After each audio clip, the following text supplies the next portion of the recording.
Здравейте на всички, аз съм Виктор The Gamer и в днешното видео ще ви обясня какво е станало в моя канал, какво става в моя канал и какво ще става в моя канал. Както знаете, в моя канал има 10 видеа. Това ще се промени, разбира се, защото в момента няма време, тъй като бях в 7 клас, а както знаете в 7 клас имам матури. Ще продължа да качвам, не знам колко редовно, не обещавам нищо, но в този канал също няма особено много контент, защото всички видеа са на Brawl Stars и според мен са изключително скучни, защото аз нито говоря в тях, нито са привлекателни.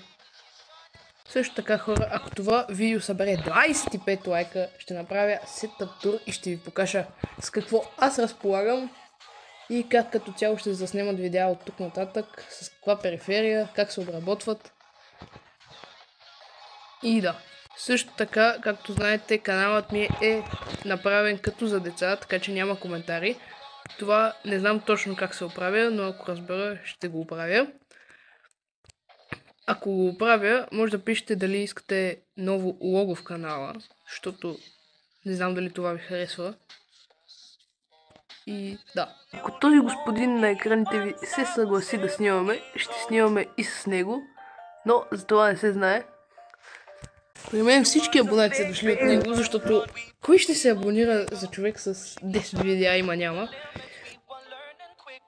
които не са чак толкова интересни. Той ме рекламира един път вече, има видео, но то е прието от YouTube като не за деца, тъй като има затруднения в качването му, но в него няма нищо лошо.